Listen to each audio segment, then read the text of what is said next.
Shri Gurubhyo Namaha Harihi Om. Rama continued by reflecting on the pitiable fate of living beings, thus fallen into the dreadful pit of sorrow. I am filled with grief. My mind is confused. I shudder at every step. I am afraid. I have given up everything, but I have still not established myself in wisdom. Hence, I am partly caught and partly freed. I am like a tree that has been cut but not severed from its root. I wish to restrain my mind, but do not have the wisdom to do so. Hence, pray, tell me, what is that condition or state in which one does not experience any grief? How can one who is involved in this world and its activities, as I am, reach the supreme state of peace and bliss? What is that attitude that enables one not to be influenced by various kinds of activities and experiences? Pray, tell me, how do you people who are enlightened live in this world? How can the mind be freed from lust and made to view the world both as one's own self and also as no more valuable than a plate of grass? The biography of which great one shall we study in order to learn the path of wisdom? How should one live in this world? Holy Sir, instruct me in that wisdom which will enable my otherwise restless mind to be steady like a mountain. You are an enlightened being. Instruct me so that I may never again be sunk in grief. Obviously, this world is full of pain and death. How does it become a source of joy without befuddling one's heart? The mind is obviously full of impurities. How can it be cleansed, and with what cleanser prescribed by what great sage? How should one live here so as not to fall a victim to the twin currents of love and hate? Obviously, there is a secret that enables one to remain unaffected by the grief and suffering in this world, even as mercury is not affected when it is thrown into the fire. What is that secret? What is the secret that counteracts the habit of the mind that is spread out in the form of this universe? Who are those heroes who have freed themselves from delusion? And what methods did they adopt to free themselves? If you consider that I am neither fit nor capable of understanding this, then I shall fast unto death. Valmiki said.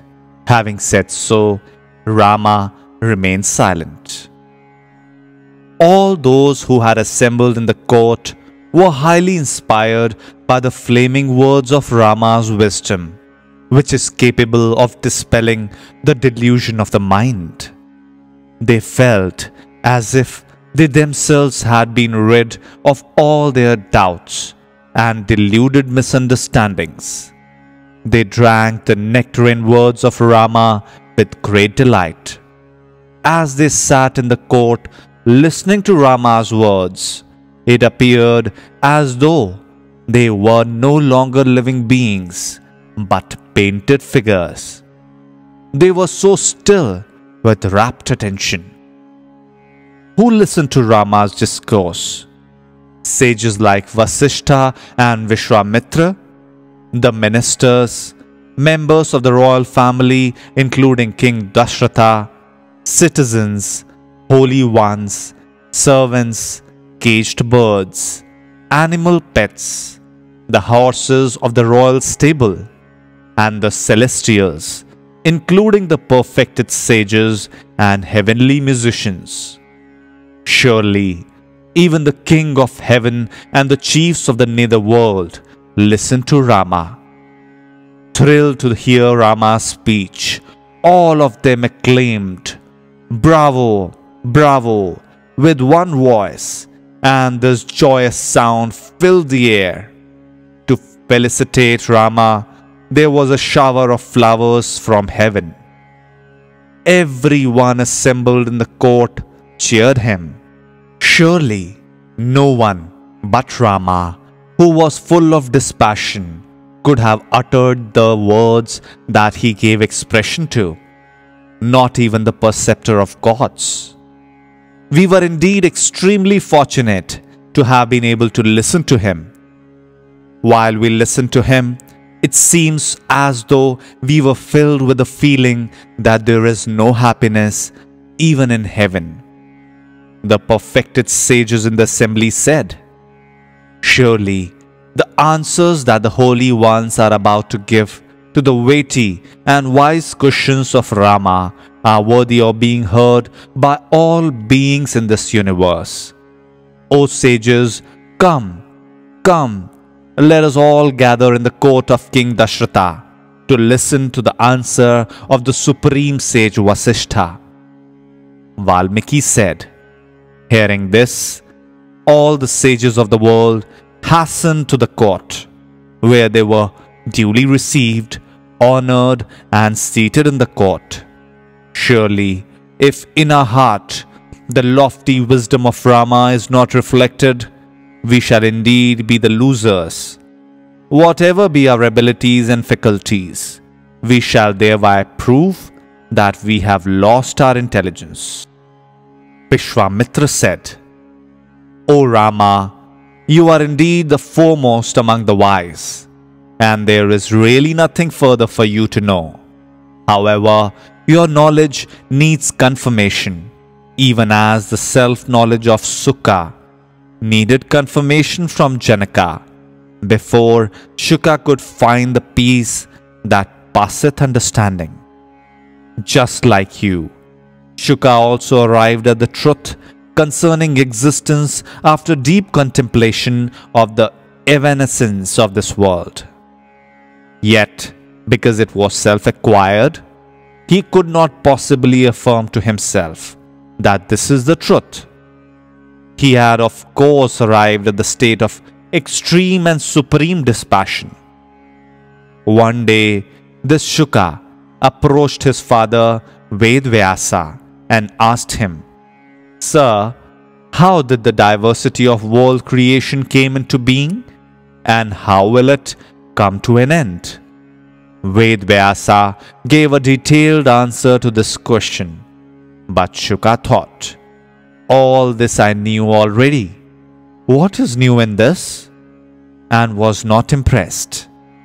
Vedvyasa also sensed this, and hence he said to Shuka, "My son, I do not know anything more than this, but there is the royal sage Janaka on earth who knows more than this. Kindly approach him." Shuka thereupon came to Janaka's palace. Informed by the palace guards of the young Shuka's arrival, Janaka ignored him for a week, while Shuka patiently waited outside. The next week, Janaka had Shuka brought into the palace and waited upon by dancers and musicians. Shuka was unmoved by this too. After this, Shuka was ushered into the royal presence, and Janaka said, "You know the truth.